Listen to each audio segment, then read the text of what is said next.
Turn your radio up. Wknd Work is now on. This is how it should be done. On Shade 45. Share procedure. It's the Wknd Work with Coach PR and friends. And this is family. It's Queens, man. Queens get the money. I got my guy here and my guy here. Cormega and Sha Money. Queens. What's good? Yo, It's good. What's up, man? what's poppin', PR? You know what's popping is that Cormega said, I'm going to invite Sha. I didn't say anything. He didn't know that I come from the Sha Money branch. Yes, sir. Same hood. Same hood, same company, worked for Sha, teamwork, G Unit.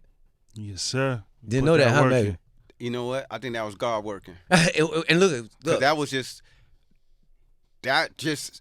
this is just organic. Yeah, I didn't yeah. even ask That was nigga God. Right. who we was meeting with. yeah. He So told when he me got to the door, come, he was I'll like, "It's pull you, up." Yeah. it's you, coach." Like, yeah, like Yeah. So it's like, and we talking about hip hop history. Y'all relationship alone is part of history. yeah, Facts, And yeah. it's like, and then my relationship with him is history. It's Then me and history. him Y'all got our own. history, So this history is like, yeah, this Right. is beautiful. Outside history. And speaking of history, the realness won. Mhm. History was it 20 years? Well, we on 22 now. 22 years last week, 2 weeks ago.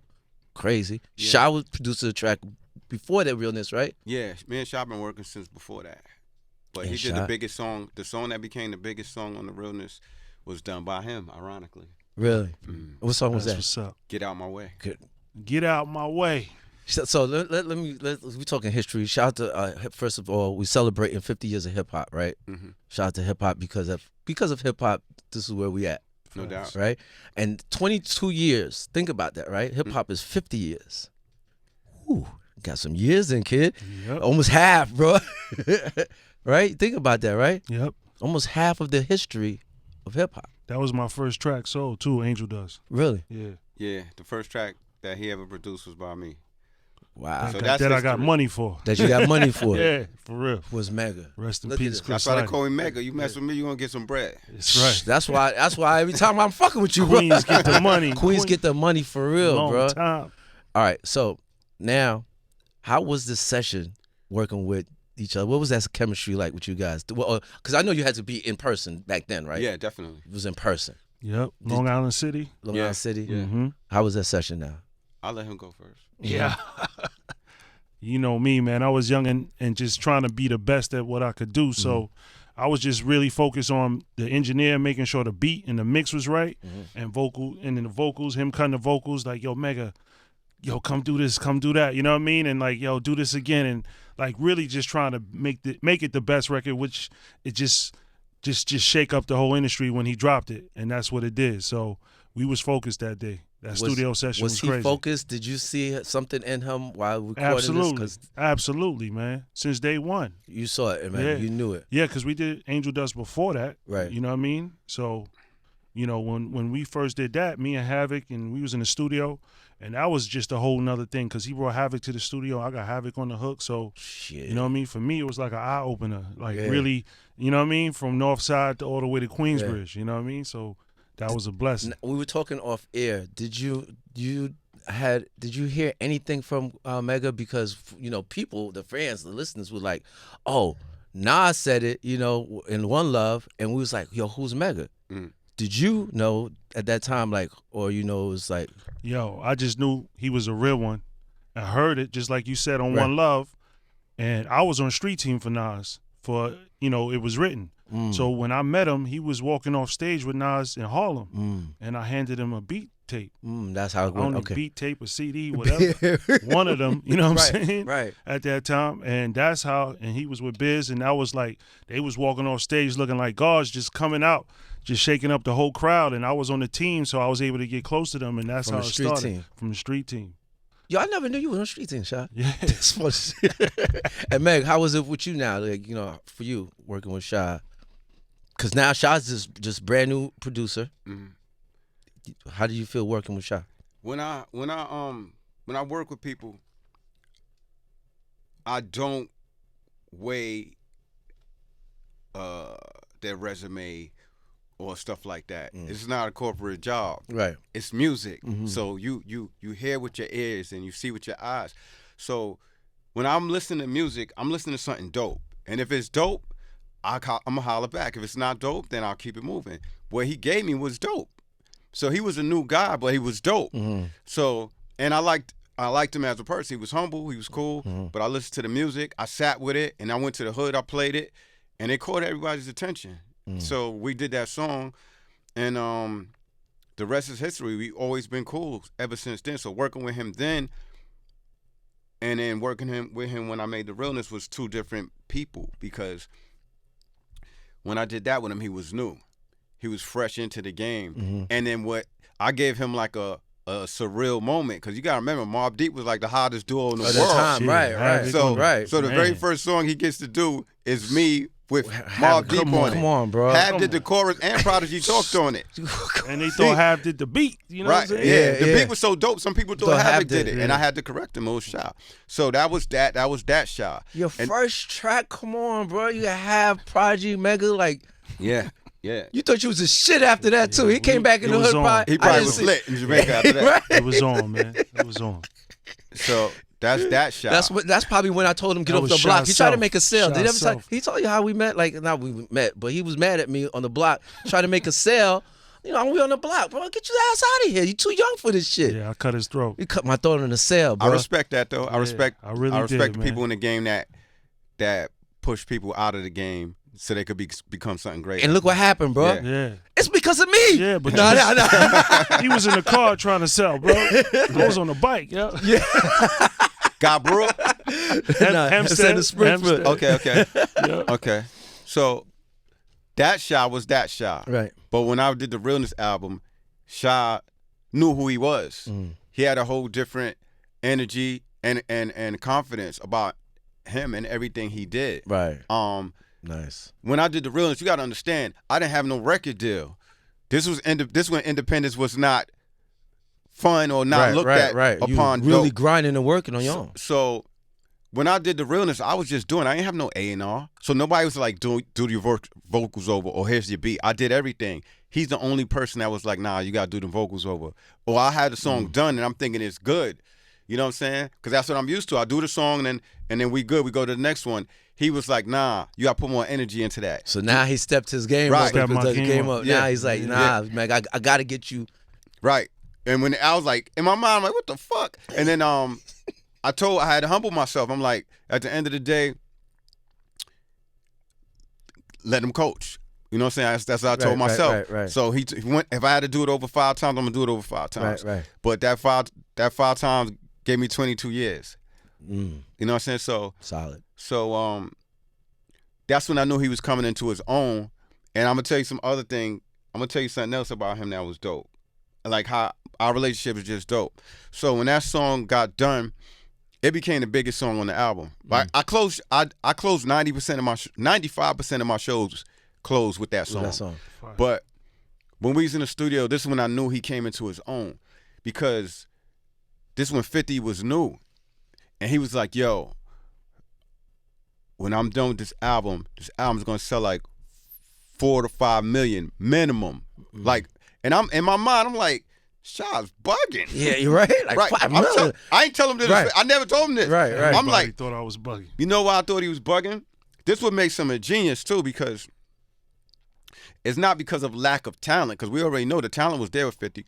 I've never seen a wolf blow up. We've seen guys that rap about the street. Right. We all know Boo Boo was a wolf. Yes. Right. You didn't see that in the blowing up. Right. So we never seen a street dude really blow. We seen dudes that talk about the street or rap about the street, but 50 was a goon. His appearance, when you look at him, you see a dude that's serious. When you listen to his music, you hear stuff that's serious. So I'm like, how they gonna market a goon? Like, he's a real wolf. Right. So, and then they figured it out, because he had because the thing about 50 also, he had the dope personality, but I didn't see all of that. Sha seen all of that. But to say, yo, we gonna go platinum or something, you know what I'm saying? Like, Biggie didn't even think he was gonna go double platinum when he first came out. This is the first album we talking about. Right. That's why I'm like, 4 or 5 million. Right.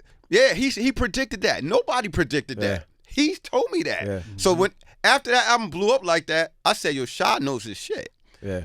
Cause you know what I'm saying? Like he said it with confidence. He wasn't like he told me to, and in my head I'm like, okay. You know what I'm saying?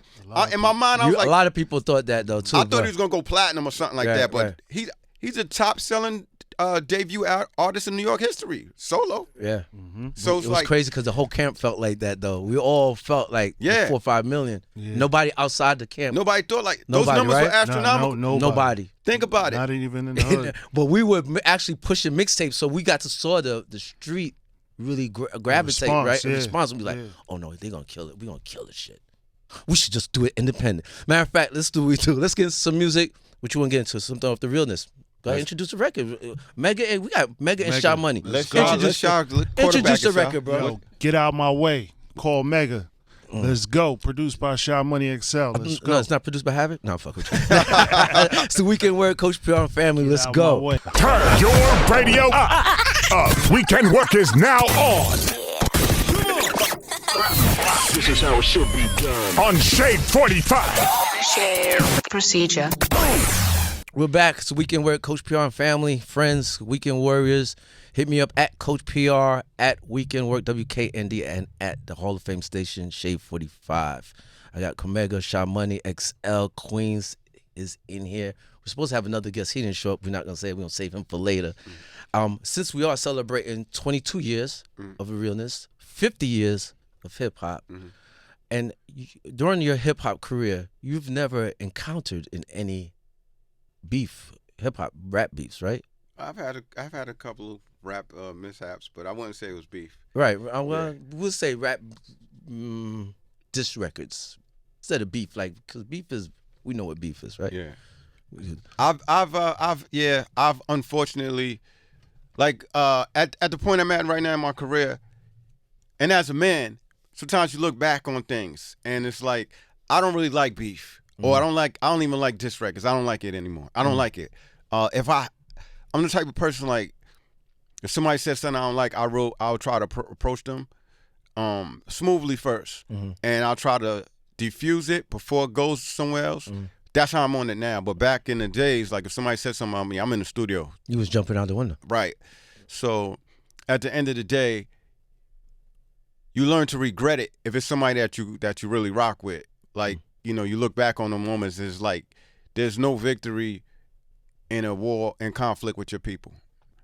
So that's why I just don't like the beefs. I don't, even when it's not me, even if it's not me, when it's people that I like and I see them going through stuff, it just makes me cringe a little bit. It's sad to see where certain things went and where it could have been and where it's at. And a lot of times most beefs are from ego, not even from anything. Right, so You be bullshit. like, yo, why you don't like this person? And they can't even come up with a reason. Right. So sometimes they create things, this person be friend. Or it's like y'all got beef that lasted all these years because of mishap, and nobody's has the fortitude to say, you know what, that was wrong, et cetera, et cetera. So right. I hate rap beefs. I have Facts. to, Me too. You hate rap beef? I love. Yeah. You say this because we're on the chat. We talk about this all the time. Texting. But I appreciate it sometimes coming from back then. Listen to it and see like good healthy beefs. Right. I'm not talking about somebody die, whatever, get shot, stabbed, whatever. I think for hip hop, it's a competitive sport, right? And we need that. Like at some point, I think it's needed. To me, I think it's needed. And then look, we see. Here's a beef, right? Fat Joe and 50. Look at that. Now they're friends. That's cool, right? There's a lot of other people that Nas and Jay-Z. Nas and Jay, right? As long as you have like that stuff and you come out of it, it's like, all right, we grown now. Let's, saying whatever. KRS One, MC Shan. Like, some of these was needed though. Yeah. All right, now. No, I know you had something to say. Because I'm going to Sha, because he was part of one of the biggest beefs in hip-hop. So you go ahead and finish, Megan. All right, yeah, and then I'm going to pass it to Sha. All the people that you just named are mature. So the reason I really hate beefs now, because some of the young people that get in beef now won't even get a chance to mature. How many tears have been shed in the last 3?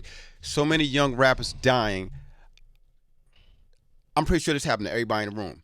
Yo, you heard about that rapper that got killed last week and you be like, oh yeah, I heard about that, and you say a name, they be like, oh, not him, it's such and such. Right. So many rappers got killed. I lost track of the names. Yeah.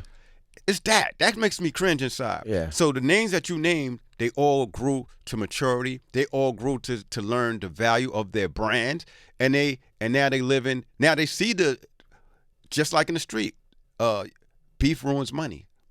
Now they see that. They matured. Some of these young brothers that's beefing now, they're not even going to get to make it to that age. Right. 30 is old to them. It is. Because That's they a fact. dying so young. Yeah. As long as you keep it clean. You Yeah. know, I come from the dance hall, like I said, started in dance hall. You got the reggae, Ninja Man, Super Cat. They all come from that. So Yeah. me seeing it hip hop, it was like, I need this. Yeah. As long as it doesn't go too far. Right. Sha comes from G Unit, bro. Like this is what Shootouts and all all that. type of. Now that was going too far, but Oh, yeah, at way the end too of the far. day, way too far, right? At that moment in time, you didn't appreciate some of that. Some of the stuff didn't have to be said. It had to be said. Something. Yeah, I definitely had to get off your chest if you're an artist and you feel that. Right. So that's where I just sit back and just do what I do creatively. Right. I gotta let them be free to be, you know what I mean? Do what they gotta do. Would you have stopped 50 if you had a chance to say, "Yo, don't do that record"? That was impossible. No. Even If the you thought of could, that no. is Even impossible. if you could back then, would you? Nah, You because that's who he was. That's that energy, and he had real issues. So, you know what I mean? The first record he did coming out after his mouth was on Why It Was Fuck You. Yeah. You know what I'm saying? So he was going hard from day one, and then when he came to my crib, back down all them joints, he was going in. So he was free to do what he had to do. I wasn't there to tell him, nah, don't say that. That ain't me. That ain't never gonna be me. What's your art since? Because I know, Meg. I know you listened to it back then. With top 5 beefs. Top 5 beefs? Top 3. Let's not even go 5. Yeah. Let's go Top 3. 5 beefs? Top 3 rap beefs. In your perspective, from you. The top 3 rap beefs in rap history is the streaming platform against the artist. I like that. I like that. The promoters against the artists. No, the promoters against the artist. No, that's easy to fix. The streaming platforms against the artist. You would get 10 million streams, and you're not even going to get how many? I don't even know if you get $1 million off of that. You won't get $1 million. How much money do we get off of streams? But somebody's bankrolling it. Somebody's making money because the hip hop genre generated billions of dollars. Yeah. And most of the sales were coming from streams in recent years.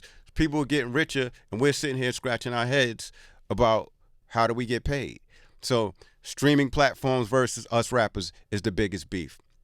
Second biggest beef is corporate interests versus culture. Because these mother effers is the reason why you don't hear the Rakims and the KRS-Ones and the Public Enemies, etc. on the air. Those are the guys that used to guide us when we didn't have the father figures in the house. They guided us. They gave us, Slick Rick gave me morals for some of his songs. And some of these guys, I learned more from some of these rappers than I learned from teachers. So you take them out the game, and you push a different agenda. We can't say certain words, even in this interview. There's some words that we can't say about a letter community and about a certain people.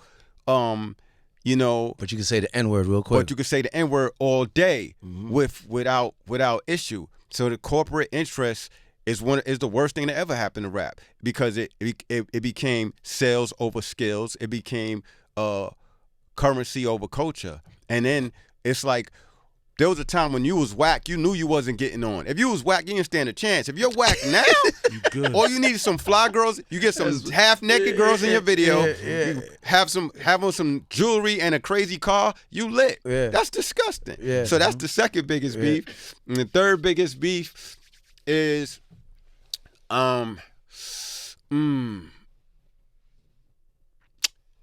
lack of ownership for artists. Ooh. They say dead artists get better promotion. And there's artists, they could be lukewarm. They don't even got to be hot. You could just be warm. But you die, your numbers go crazy. But meanwhile, a lot of these artists' families is suffering. But the labels thrive because your sales go up exponentially after that. So, And your family still don't eat. right. So that's the third biggest beef. And then All right, man, you just took my whole question somewhere else. Politically like a motherfucker. That's good, man. Sha, help me out here, man. Thanks, man. Sha, you're top 3, man. Definitely take over and eat the Nas and Jay-Z. You know that was serious. Number 1? Man, I would say number 1 is KRS and MC Shan. Because that had me like, damn, man, I like this Bronx record right now, but shit. I'm afraid to ask Mega who he's going for on that one. But the bridge wasn't over. The bridge wasn't over. It wasn't over. But Let me tell you something. The record was fire, though. Yeah, it was. Let me tell you something about Crazy. Queensbridge. That Queensbridge people will even tell you, especially from back then. Queensbridge people are some of the most fair people when it comes to hip hop. They love hip hop. When The Bridge Is Over came out, people would think like Queensbridge was hiding under their blanket or upset. People was playing the record. Yeah. We played that record in the park. They played it. Yep. You know what I'm saying? If it's dope, it's dope. That's one thing I respect. The first time I heard Takeover was on 12th Street in Queensbridge. So it's not like if your music is dope, it's dope. Queensbridge just has that bravado, like, okay, this is dope, but we'll come back. And now let's just say Queensbridge was shut down after that, and there was no dope music coming out of that. Then we could have been mad, like. But it wasn't. It's like, stop, you know what I'm saying? It got It's preposterous. stronger. It got stronger. Like, you know what I'm saying? So it's like, yeah, we good. yeah, that was good. Yeah. Queens in general, Queens. forget Queens. 'Cause remember, yeah, the 'cause whole Queens took it personal. Because Queens, on the lyric when it said Queens keep on faking it. Right. The whole Queens played that record. Yeah. Everywhere we went, it still was listening to that. And stepped their game And up. stepped that game up like. And then what happened after that? Queens was running motherfuckers like Queens ran that shit. That's a whole. I propose we do a whole nother episode one day and we talk about how Queens runs the game. We can have Sha, we can have me, we have a couple of Queens guys. Oh, Let's yeah. really, Oh, they're gonna be tired of that. let's real. no, I'll break it down crazy. Because if it wasn't for Queens, and I could say it unbiasedly because I was born in Brooklyn, so I lived other places. So it's not like they, you know what I'm saying? When I told people if it wasn't for Queens, hip hop would have faded out. It was about to It's be, a fact. it was about to die. It's a fact. Remember Breakdancer came out, it was hot. They did movies like Beat Street with Breaking, they did the 2 Breaking movies. The Yeah. second Breaking movie flopped. Yeah, Right? That shit was bullshit. So the media and everybody, we all know, we got parents, we watched the news back in the days. Breakdancing was fading out. So they said hip hop doesn't have longevity. It's gonna fade out. It's gonna be like rap. So the big companies did not want to invest into rap anymore because it was like, this is a fad. Nobody was taking it serious. Who had the ingenuity to say, we're gonna do something different, take it to another level? The most influential executive in rap history is Russell Simmons. Russ. Where's he from? Queens. Where's the group that did the record with Aerosmith that took rap to mainstream? Next level, Queens. Queens. Who's the producer that changed beats, that started doing the samples and stuff? Marley Marl. Queens. All right, what radio station was instrumental that had people going crazy other than BLS? It was BLS and it was Kiss. But Magic. But it was Magic and Marley, and where's Marley from? Yeah, Queens. All right. You talk about lyricists, right? Talk about some of the top lyricists. You could say Kane. You could say G-Rap. You could say Cool G-Rap. You could say Rakim. You could say KRS-One. You say Chuck D, right? Chuck D used to live in Queensbridge. Boom. Kane got on from Queensbridge. Facts. Rakim Yep. recorded his first songs in Queensbridge. Cool G-Rap got on from Queensbridge. He was down the Juice Crew. I'm not even from thinking, Queens. and he's from Queens. He's from Queens. Queens.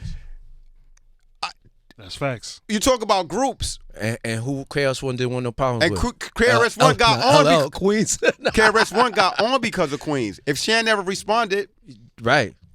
and he wanted to be in the Juice Crew, that's why he dissed them. And those were Marley drums. And Roxanne Shante. Time out. Those were Marley drums. Those were Marley drums. And where did KRS-One record his music at? Power Play Studio. Where was that at? Queens. Need I go further? In your Oh, we And I'm gotta not s- even thinking hard. All we gotta say is Queens get the money. all day. Give me one more with this record. We're gonna get into some music right now. Man, Sha. you know, the last one. come on, man. Fifth went hard, son. So you already know. We lived that. We was on stage going crazy. Crazy. And you And left he out had the a Biggie few. and Pac. That Biggie and Nah, Pac was too. That's something that different. was too dark for me Too to dark, even yes. mention that. Right. Because that came with too much. Right. you know? Yep. You That's know what I'm right. saying? So Those I three ain't- right there. Yeah. We good with that. So Wknd Work. celebrating 50 years of hip hop, 22 years of realness. Cormega, Sha Money. Yeah. It's Coach PR. Let's go. Turn your radio up. Wknd Work is now on. This is how it should be done. On Shade 45. Procedure. It's the Wknd Work. We keeping it Queens. You heard what he said, man. If it wasn't for Queens, hip hop would have probably faded away somehow, some way. I know another person from Queens that took it to another level too. We ain't even talking about the 9. We talking about now. And I'm not even on the best of. He's not even on my buddy list. But I gotta give him props. One of the most powerful, influential people that be taking people's careers to the next level, and he's worked for people that I can't front. Steve Stoddard's from Queens. Yeah. Seen Jadakiss in Reebok commercials. That was him. Nas next album after Illmatic was platinum. He took Nas to another level. Yeah, took Nas to another He level. helped Jay-Z with the Sean Carter stuff. He helped 50 with the G-Unit shoes, sneakers and stuff. I can't front on that man, Steve. Yeah, He Steve fronts Stoddard. on me all the time, but I'm not going to front on him because Sha, over keep it quiet. No, you know this no Sha didn't even comment. say No nothing. comment. Today's a good day, man. okay, we're going to end it right there. You know he's from my hood. Steve is from my hood, so He's not on my buddy list. anyway. But I give props where it do. Like I hated Reggie Miller. I'm a Knicks fan. Yeah. But if you talk about people who can shoot, I'm gonna say Reggie Miller, he right, can shoot. right. So only reason I'm giving Steve his props because we talking about Queens. Other than that, you'd never hear his words come out of my mouth. Right. Steve Stoddard. Oh, and we Herbie forgot Love his Bug. name. We forgot about the Barbie, Queen Barbie. You know where she's from, right? Nikki Queens, right? What about Salt and Pepper? Salt What and about Pepper. Herbie Roxanne Love Shante. Bug, man? Yeah. Herbie Love Bug. man. LL Cool J. Kid and Play, man. Kid and Play. Hold on, let's go. Tribe Called Quest, man. Tribe Called Q-Tip, Quest. man. Queens is so influential. Most of the people from Queens turn into other things. Do other stuff after that. 50's a director now. LL's a movie star, TV star, Emmy host, Legend. Rock the Bells. Rock the Bells. Rod the Bells. Kid and Play was movie stars. That's right. I'm not even thinking hard. Not even this is easy for us. I'm telling you.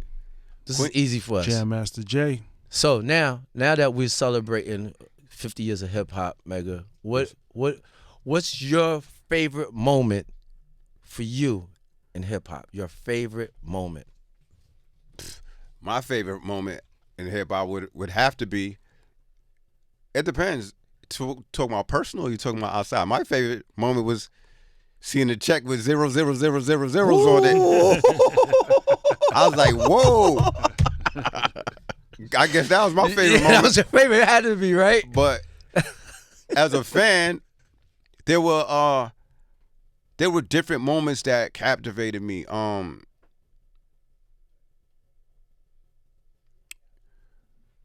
Seeing an award show, I forgot what show it was, and Snoop Dogg came out in a wheelchair, Oh, and they shit. did "Murder Was the Case." Murder Was Case. That was at Radio City Music Hall. I don't know Yeah, where. the Shirley Temple curls. Yeah, Yeah, the and Shirley he came out in a wheelchair, then he stood and yeah. did Oh, "Murder Was." man. That was like, oh Yo. wow, That was in New York. I remember that That award was show. groundbreaking for me. Yeah. It's too many to mention. It was too many to mention, and it's like I said, this is God working because some of my favorite moments came from this guy too. Yeah. You know what I'm saying? So it's like so many moments, man. Hey Young World by Slick Rick. I could listen to that song 7 times in a row. If you play that right now, I need to hear it more. It's like eating one Pringle. You can't. So it's like there's so many moments because I really love hip hop. Yeah. I don't deviate from it for the dollars. So there's so many moments. I can't even answer that question. It's too many moments for me to give you one. Yeah. That's dope, man. At least you could just pick one at any time though. Right. You Sha? Yo, favorite moment for me? Man, I got a few, but man, just being an intern starting at Def Jam, LA, Russell Simmons, he didn't want to put his car in the parking lot, so he'll have me sit in his car for hours. And this was like a Rolls Royce back in the days. You know what I mean? So, and then being able to do that and then get with Jam Master Jay, and then Jay started bringing me around Onyx, Lost Boys, everybody, and introducing me to 50. Just being able to be accepted in the like hip hop before you had to get in through somebody. Right. You know what I mean? And Jay, the way him and Randy Allen did that, they brought me into the game. You know what I mean? That was that cosign. So when I met Fifth, I met him through Jay. You know what I mean? Not through some stranger, anybody weird, anything. It was through Jay. You know what I mean? One of the greatest to do it. So those moments of just being early in the game, coming in this, and then just being outside and going to places to meet people, meet Chris Lighty, and then, you know what I mean, when Cormega was with Nas, and just meeting everybody from being out in this game, man. Yeah. That was my favorite moments, just naturally. How do you get on? How do you do this? Yeah. You know what I mean? Do you stand in front of a label and wait, or do you go out to the clubs, do all of that? In front of the radio station you know and what I mean? record labels. So- That's how it was before, right? Like, Yeah, that was just for me. You know what I mean? How did I get in this game? And that was just the natural way, bro. my favorite moment, I'm always gonna mention this because with 6'2", and we went to the tunnel. It was for our birthday week, and I'm with Tretch. We going with Tretch, so it's Tretch and Pep, Pac and Biggie in the tunnel, in the cypher, passing blunts to these two. It was crazy, and I'm never ever gonna forget that moment because you wouldn't see that Pac and Big was. All right, so now you got me now. See, all right. What's that restaurant they used to always go to? It's like in the 60s. Sharky's. Right? I knew you was gonna Shark, Salt and Pepper. I'm sitting next to Queen Latifah. 6'2's right there. You know what I Shark mean? Bar, the Shark Bar. Shark Bar, yeah. Shark Bar, yeah. And this is my first time. Tretch, Queen Latifah, and then all the New Year's just being with Pepper and all of them. Yeah. So those are all great moments in right? hip hop. Yeah. Yeah. Just being around. Yeah. And I wasn't even in the industry then. Nah. That made me feel like, oh, I want to be part of this. Just like, this is hip hop right here. And I man. love hip hop, man. Yep. And I'm glad that you guys, you know, to even know you guys, man, Mega, Sha, you got a lot of hip hop history, man, that people I could just sit here and just ask you mad questions, but unfortunately I only have 2 hours. So, and but I appreciate you guys, man. We got to do this again, man. That's Celebrating right. 50 years of hip hop. It's the Wknd Work, Coach PR, 22 years of the Realness, Cormega, Realness. with Sha Money production on it. No, Havoc. Which one is it? No, Yo. doesn't fuck with you. Appreciate y'all, man. Before we leave, let everybody know where they can follow you guys and your IG. You can speak first, sir. Sha Money Motivation. That's my IG. That's your IG? Yes, sir. My OnlyFans clubs is let me stop. You can catch No wonder he don't want to beef anymore. He got OnlyFans. I'm joking. That's a joke. Yo, my Instagram is Cormega. My Facebook is Cormega. Most importantly, my new website is I am Cormega I am Cormega.com. I am Cormega.com is my website. Make sure I get a good edit on that. I am Cormega Cormega.com is my web. And what else is there? I don't know. And if you want Cormega merch, don't go to get no bootleggers joints. Go to I am Cormega.com or go to Instagram to Cormega Bodega. And that's that. Appreciate you, man. Appreciate you, King. Appreciate you, man. Can you play 3 records off his album? Go ahead, man. But let's end it with 3 records. Let's go. They Forced My Hand, featuring Trash. Are You My Nigga? Man, and Thun and Kiko. Oh, yeah. Rest in peace, Prodigy. Rest in peace, Prodigy, man. Rest in peace, my Dun. Yeah. Let's go, man. Queens get the money. Let's go. get It's 'em. Wknd Work.